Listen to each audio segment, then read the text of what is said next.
বর্ণিল আয়োজনে নিউ ইয়র্কে শেষ হলো 2 দিনব্যাপী সুচিত্রা সেন আন্তর্জাতিক চলচ্চিত্র উৎসব। সুচিত্রা সেন মেমোরিয়াল ইউএসএর আয়োজনে কুইন্সের জ্যামাইকা পারফর্মিং আর্টস সেন্টারে বেলুন উড়িয়ে উৎসবের উদ্বোধন করেন অভিনেতা ও সংসদ সদস্য ফেরদৌস আহমেদ।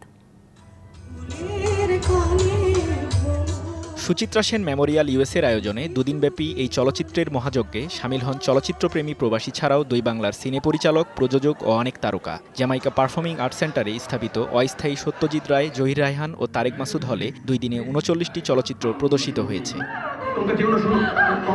এদিন আগত দুই বাংলার জনপ্রিয় সব তারকার উপস্থিতিতে উৎসবস্থল পরিণত হয় মহামিলন মেলায়। উদ্বোধন পূর্ব স্বাগত বক্তব্য দেন উৎসবের আহ্বায়ক। সবাইকে জানাই শিল্পীদের শুভেচ্ছা। আমাদের মধ্যে অতিথি এসেছেন, সংখ্য অতিথি এসেছেন। আমরা মনে করি যে আমরা যে কাজটা শুরু করতে যাচ্ছি আগামী 2 দিন যেন আমরা সমগ্র বিশ্ব বাঙালি চলচ্চিত্র প্রেমীদের কাছে আমরা জানিয়ে দিতে পারি যে নর্থ আমেরিকায় একটি চলচ্চিত্র উৎসব হচ্ছে আন্তর্জাতিক চলচ্চিত্র উৎসব। বিপুল সংখ্যক সিনেমাপ্রেমী প্রবাসীর উপস্থিতিতে বেলুন উড়িয়ে অনুষ্ঠানের উদ্বোধন ঘোষণা করেন অভিনেতা ও সংসদ সদস্য ফেরদৌস আহমেদ। এই চলচ্চিত্রগুলি বাংলাদেশের মুখ উজ্জ্বল করবে। যেভাবে বাংলাদেশ এগিয়ে যাচ্ছে সেভাবে বাংলা চলচ্চিত্র এগিয়ে যাবে। জয় হোক বাংলা চলচ্চিত্রের। ওয়ালটন ফ্রিজ কিনে অনেকের মতো আপনিও হয়ে যেতে পারেন মিলেনিয়াল।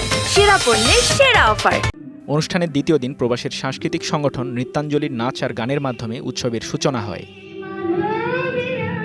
রূপ অনুরূপ নামের ফ্যাশন শোতে অংশ নেন প্রবাসের অনেক তারকা। আরও ছিল চলচ্চিত্রের গান, নতুনের গান, বাঙালি পোশাকের বিশ্বায়ন, চলচ্চিত্রের স্মরণীয় বরণীয়দের শ্রদ্ধাঞ্জলি সহ অসংখ্য পর্ব।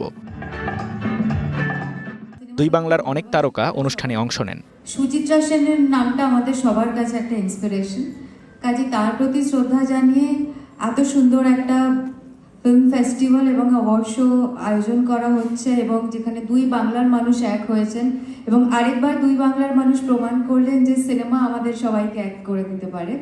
দ্বিতীয় দিনের অনুষ্ঠানের বিশেষ আকর্ষণ ছিল চলচ্চিত্রের বিভিন্ন ক্যাটাগরিতে পুরস্কার বিতরণ। আর এই পর্বে অনেক তারকা বিভিন্ন সেগমেন্টে পুরস্কার গ্রহণ করেন। সুচিত্রা সেন সবার প্রিয় মহানায়িকা, তার নামে যে চলচ্চিত্র উৎসব শুরু হলো এবারই প্রথম, এটা যেন শেষ না হয়। এবারে চলচ্চিত্র উৎসব মাতিয়েছে হাওয়া ছবিটি। এই ছবির জন্য শ্রেষ্ঠ পরিচালক মনোনীত হন মেজবাউর রহমান সুমন, শ্রেষ্ঠ অভিনেতা চঞ্চল চৌধুরী, শ্রেষ্ঠ অভিনেত্রী Nazifa Tushi. DBC news desk.